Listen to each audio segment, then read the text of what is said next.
Live from our 7 Tasmania studios, your nightly news with Kim Miller begins now.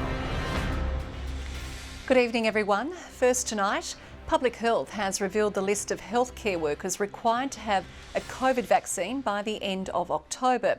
The directive follows consultation with unions and the AMA, but there's already criticism it doesn't go far enough.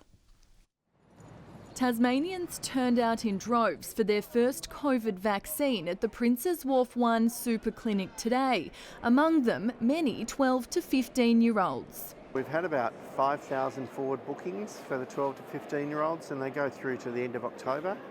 So that's really pleasing that parents are saying, I want to get out the kids involved. So far, 66% of Tasmanians have had their first dose, and in the past 7 days, almost 50,000 Tasmanians in primary care settings have rolled up their sleeves. Meanwhile, Public Health has issued a directive for all workers in public and private healthcare to be vaccinated, including many allied health professionals, to protect patients in vulnerable settings following consultation with unions, the AMA and allied health bodies. Anybody who might be dealing with vulnerable patients who either have chronic health problems, elderly, cancer or something like that, who may become exposed to COVID. But some are already pushing for the order to go a step further. Say teachers, childcare workers, I think it's very likely that those people will be added in the next few months. We're considering this on an ongoing basis. We have regular meetings with the Public Health Director, and we're taking advice as we go. Workers under the Public Health Direction have until October 31 to provide evidence of their vaccination or booking to be able to continue providing health services. But just what will happen if they don't comply with the rules isn't yet clear. At this stage, there is an indication that if someone doesn't receive the vaccination, they could be redeployed to other areas, but the detail of that still at this point is unknown. Department of Health workers are already doing their bit for the community, with 80% of staff already vaccinated. Ainsley Kosh, 7 Tasmania News. A man's body has been found on a suburban street in Midway Point. Police received reports of a man lying on the corner of Penner Road and McKinley Street at 9:30 this morning. Investigators spent the day searching the area and making inquiries. Sadly, the man was confirmed as deceased, but police don't believe foul play was involved. Meanwhile, it has been confirmed a man has died at a mountain bike park on Hobart's eastern shore.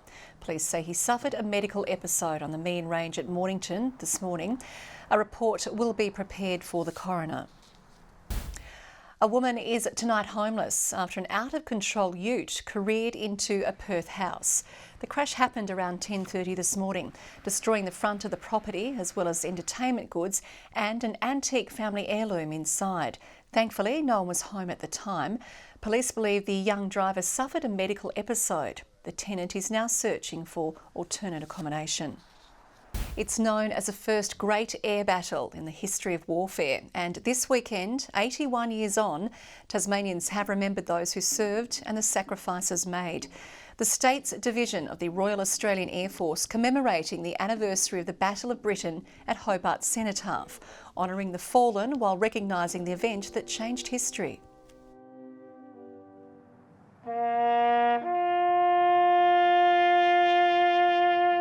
The decisive battle of the Second World War, because if we hadn't have won the Battle of Britain, the Nazis would have invaded United Kingdom, and where we'd be today if that had happened, no one knows. The World War II battle took place over 3 months in 1940 solely in the air. The streets of Launceston were flooded with brightly coloured races today, hitting the streets for a cause. The annual Women's 5K Walk Run, raising much needed funds and awareness for cancer support and research. An army of pink setting off from the start point here at City Park. Runners racing ahead while walkers stroll on behind in the name of cancer, many taking part with a story to share. I think supporting breast cancer is something really important. My nan has had cancer and the pain they go through, I think it's really important to show people, so supporting it just means a lot, yeah. Well, my mum just got diagnosed with breast cancer, so a lot. Yeah, and she's also my auntie and we all work together, so it's just like affected everyone, and it runs in Morgan's family. It's just like, yeah, it's close to our heart. It is. 9 people a day are still being diagnosed with cancer in Tasmania, and it really has to stop. Travelling the 5-kilometre circuit track, then finishing where they started. Many with splashes of pink on their clothes and hair, others pushing prams along, all raising funds for the Cancer Council. Cancer never rests, so the thing is we have to be here today to show our support for all the women in our lives that have been impacted by cancer. Cancer is a horrible disease, it's still here. We have 1,200 people participating in the park here this year. Last year we had about 800 participate virtually for COVID, so it's fantastic to see, the sea of pink all around us. This year's campaign generating more than $65,000, aiming to reach $90,000 by the end of the month. It goes to all of our prevention courses, all of our support centres, and a lot of it is also going into the resources to research about cancer and how we can find a cure. Ruby Kamane, 7 Tasmania News. Tasmanian primary producers can now apply for rebates of up to $10,000 under the state government's carbon farming pilot program. The initiative aims to support landholders to develop carbon-friendly techniques and access carbon credits. We're backing in carbon farming, good land management and emissions reductions. We're providing more opportunities for farmers to provide a new income stream. Applications open in November. Launceston has been crowned the TSL champion for the second year in a row after a gritty win over rivals North Launceston. The margin was tight between the two sides heading into the final quarter before the Blues pulled away for a 34-point win.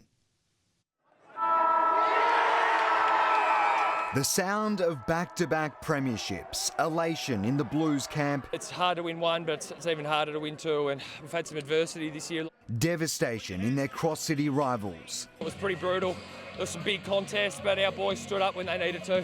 The coach's inclusion in the match had caused a stir, but 2 goals in the opening exchange. Thought from 30 metres around the body. It's there. Had the critics quiet and the supporters raucous. It's there. Thorpe has kicked 2 in the opening term. Tensions flared, a defensive blunder compounded the pain for the Bombers, but in search of something special, the competition's best stepped up. Cox-Goodyear with a volley from Brad Cox-Goodyear. What a goal that was. Ill-discipline gifted them an immediate second. Bennett comes in, Bennett goals. They closed the gap to just 4 at half-time. Black and red fans were feeling the vibe. The mood after the break was much more tense. Momentum shifting back and forth, only a handful of points separating the rivals heading into the season's final act. Here's Jack Rushton on the left foot, sets sail for goal, Jack Rushton! It had the hallmarks of a nail-biter that never arrived. The Blues flying high in the fourth quarter. Down the line, Smith to rise high! What a grab! And piling on the points, leaving a valiant North Launceston heartbroken for the second year in a row. Look, disappointing on our end.